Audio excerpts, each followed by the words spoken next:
side, it was a few inches up, so I'm just gonna try right here.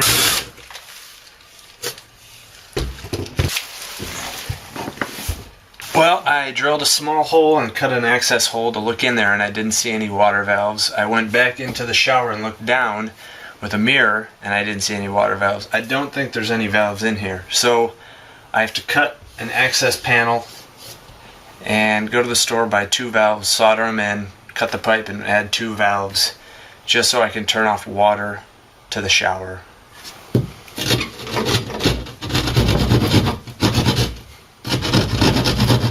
Okay, I cut the access hole with the small saw, and you can kind of see that's the bottom of the shower, that's the hot and cold water, and there should be valves here, but there isn't.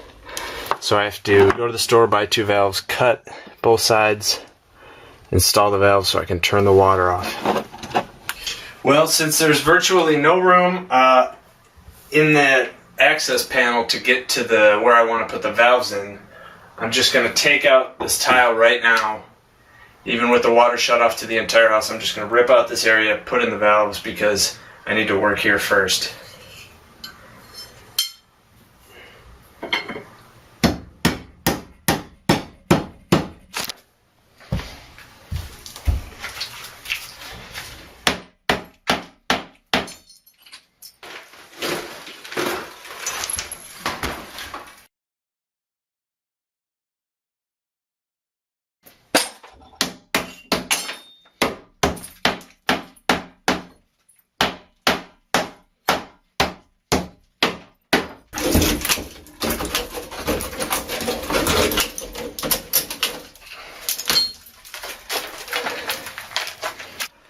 Here's what it looks like so far.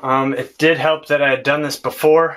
Wire mesh, and then the mortar is put on that. I think it's an old way of doing it. But I'm just knocking out sections with the hammer and then ripping sections down.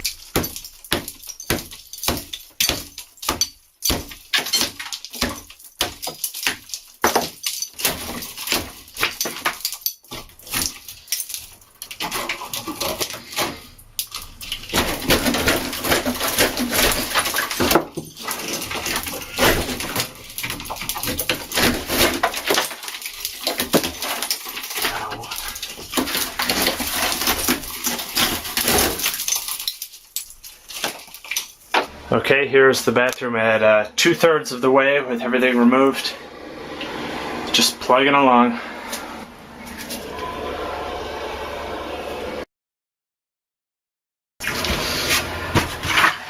Now, lots of cleanup.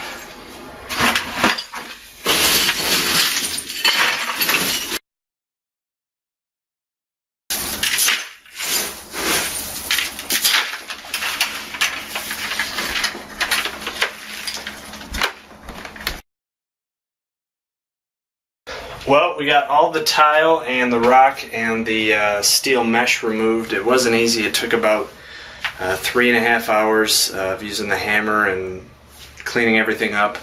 And we found 2 things. One is this is an outside wall, so it has insulation in it. And the other thing is, since we have all the pipes exposed, we'll probably go get a new faucet. The one we have is kind of old and outdated. And we learned from the last time, we might as well replace it. It's like 50-60 bucks depending on what kind we get. So we just need this section, and I still have to buy the 2 valves for the hot and cold water, which might be tricky because they're kind of wedged. One of them's wedged up against a 2x4. So we'll have to solder that tonight. I'll cut these pipes, put in the new shower valve, and I don't know what's next. What I have so far is a bucket of water and a wet rag in case I light one of these 2x4s on fire. I have the 2 propane torches I'll need. Those are the 2 valves I bought from Lowe's. They were $7 each. This is a heat shield that I'm going to use to put in between this board and the pipe when I'm soldering it, and the flux and the solder. And you can see if I take this out, that pipe is right up against the board. You can see with this valve, this one will be fine. There's going to be enough clearance. But with this one, it's right up against that board, so I'm going to have to try to bend it off the wall. I don't want to have to cut any of that board out if I don't have to. So I'm going to mark where I think they should go, probably about here. I probably should have cut the access hole a little higher, but I wasn't sure. So I'll probably put them right there, cut the pipes, clean them up, solder them, and I hope they seal well. And I've actually decided to start cleaning the pipe up with the sandpaper before I cut it. It's just a lot easier.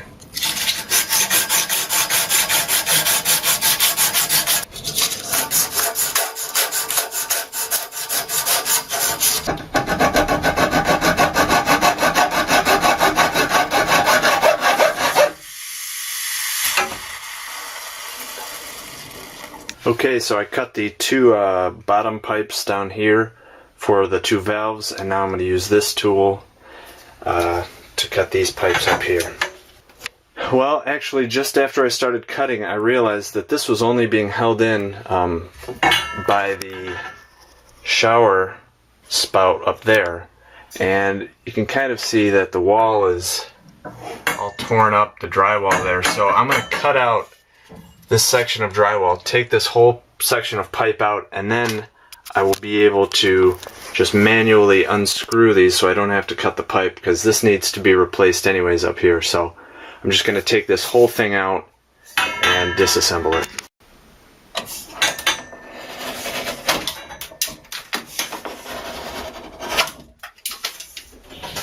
Well, as with everything, it's not as easy as just fixing something. So I've had to, in order to remove this whole pipe, I have to get it off this attachment here, and it's put on with nails, and I can't pry it off, so I'm having to cut this nail off just to get this whole unit off.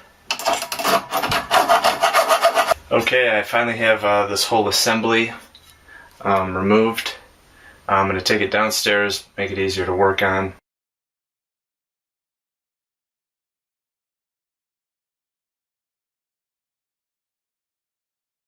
Actually, I've decided before I mess with all those pipes, I'm going to solder these valves in place.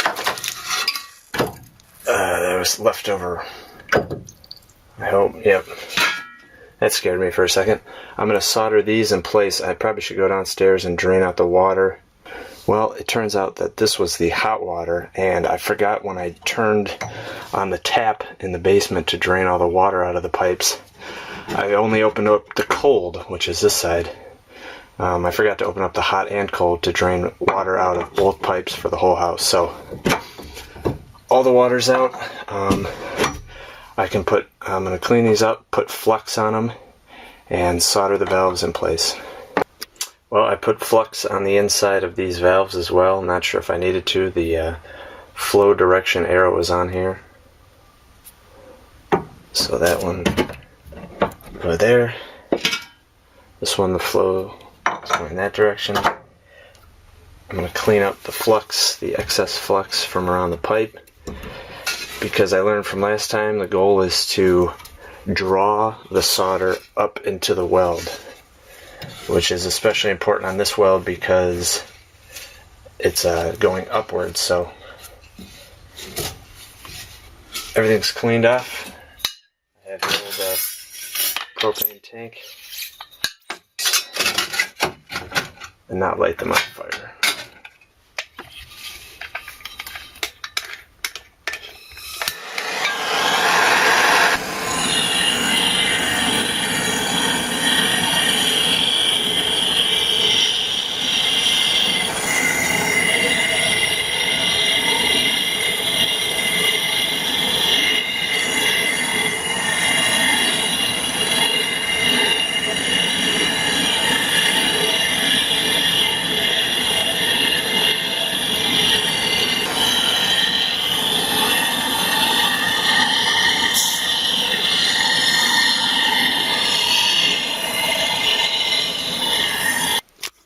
Well, we are down in the basement, and I'm getting ready to solder everything. That is the last piece I'm going to do, which is the upright to the shower. I'm going to measure at the very end and determine where I have to cut this so it lines upright. Here's the hot and cold water. I have a 90-degree elbow. I have the connector for the two. The video you just watched was just one part from a series of bathroom remodel videos we did.